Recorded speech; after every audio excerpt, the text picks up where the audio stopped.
The Lions found a way to win, while the Texans now have suffered back-to-back brutal losses, going up against the Jets a couple weeks ago and now against the Lions, both when they were leading and the offense looked great, and in the second half they completely fell apart. So my question is, do you think that this win for the Lions says more about them, or does the loss for the Texans say more about them?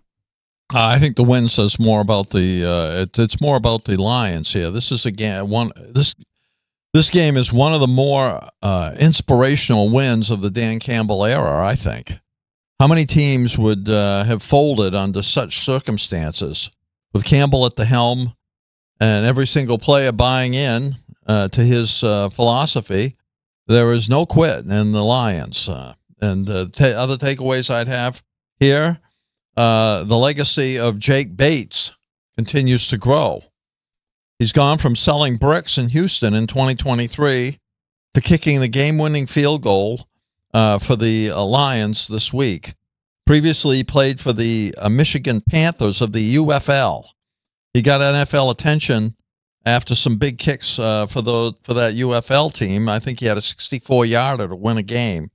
On Sunday, he had a 58-yarder to tie the game, and then a 52-yarder to win the game. So he's something else, that guy. And he looks like his longevity in the NFL is pretty safe right now if he can keep doing that.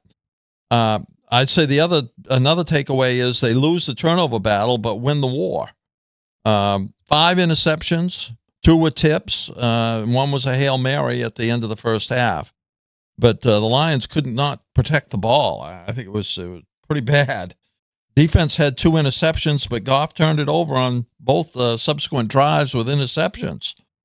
The Lions would not have had to win without Carlton Davis's 2 interceptions, though, so that was big. The return of the run defense. Previously, the Lions had allowed Aaron Jones to run for 93 yards, 94 to Pollard, and 95 to Josh Jacobs. But Mixon only had 46 yards on 25 carries, so their run defense was good. Previous teams had success bouncing the ball outside against the Lions defense, but in this game against the Texans, the defensive ends and the linebackers maintained their lanes, and they really stopped the run.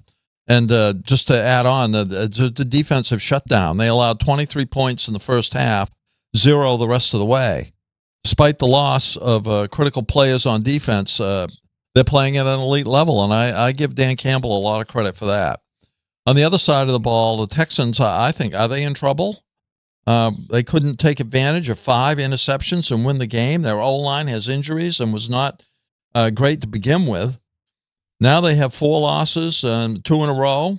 They're 6-4, but the Colts are 4-6, and the Titans are 2-7, the Jaguars 2-8. They're probably going to win the division by default, but they don't look like the same team as last year, Nate. I don't know. I'm a little worried about them. And yeah, no, I completely agree with that. For me, though, and I think this is going to come as a little bit shock, I was shocked by the fact that Jared Goff threw 5 interceptions. What I wasn't that surprised by is the Lions responding and coming up in a big way.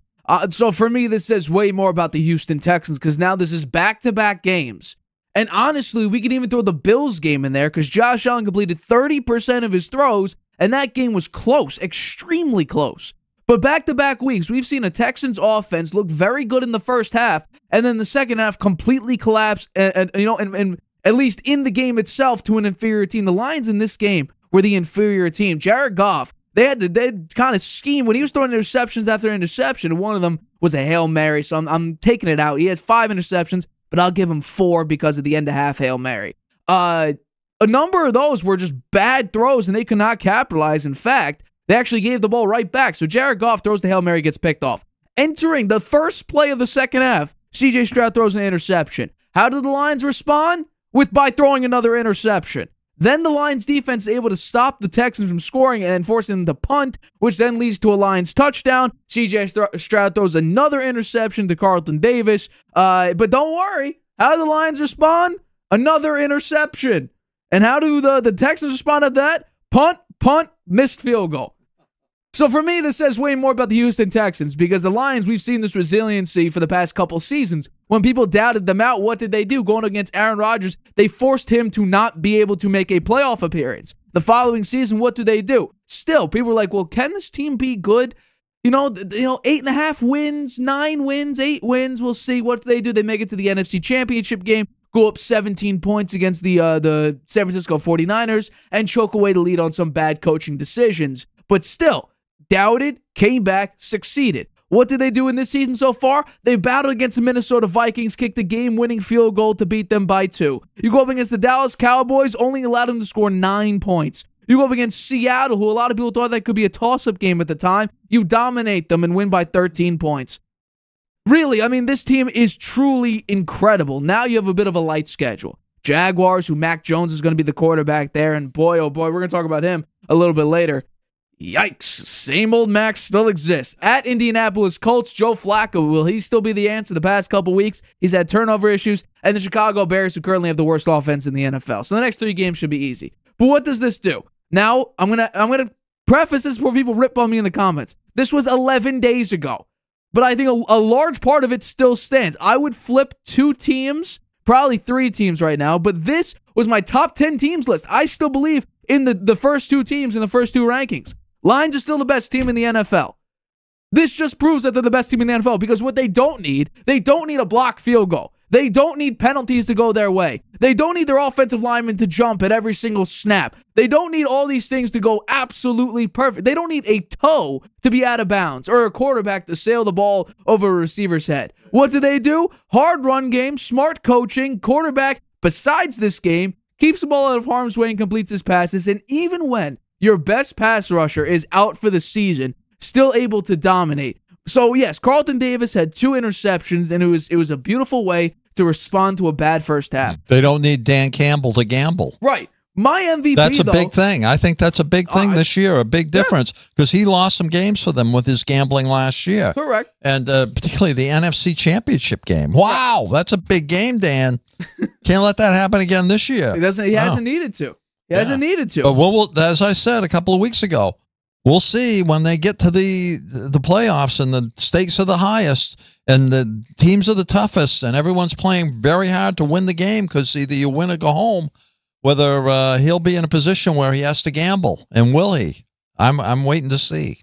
Well, I think, yes. Well, Carlton Davis had 2 interceptions and they were great. My, I guess, MVP of the game for me is Brian Branch. He's having a phenomenal year. Him and, by the way, was it Kelvin Joseph? I'm looking at this very briefly. I don't have it off the top of my head. They are currently, Kirby Joseph, excuse me. They are currently the top 2 safeties in the NFL. The Detroit Lions, who the past 5 or so seasons have had the worst passing defense and one of the worst secondaries in the NFL, currently possess the top 2 safeties in the NFL. Mm-hmm. And Carlton Davis, his rating just got boosted. Well, my MVP was Jake Bates. Well, yeah. No, by the way, he's perfect on field goals this season. He's perfect. 58 and 52. They were millimeters. Yeah, he just made him. You see the shadow of the ball in the goalpost every time. Yeah. So, I mean, this is way more about the Texans. There is an issue in Houston. The second half offense is abysmal. The Chargers had a bad second half offense. The Texans just keep regressing and regressing and regressing.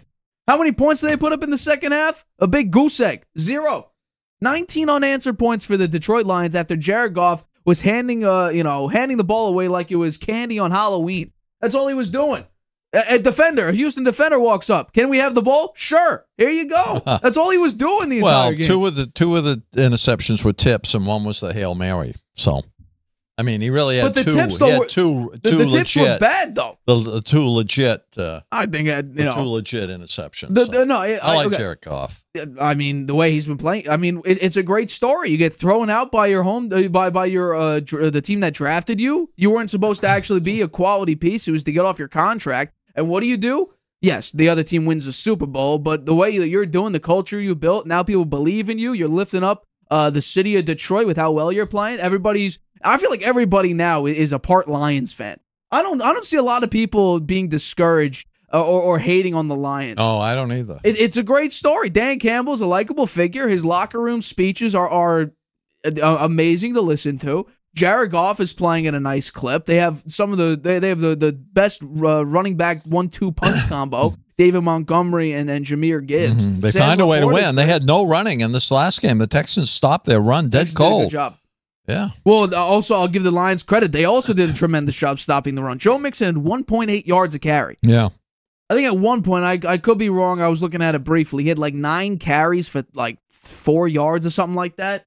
Like, that's insane. Without Hayden Hutchinson, your best defensive player, the best defensive player up until he got hurt, the best defensive player in the NFL, also the best pass rusher in the NFL, he's gone. And you're still able to dominate. I would say dominate defensively because there's a lot of these red zone plays. You know, first half, there was a touchdown, but it was field goal, field goal, field goal.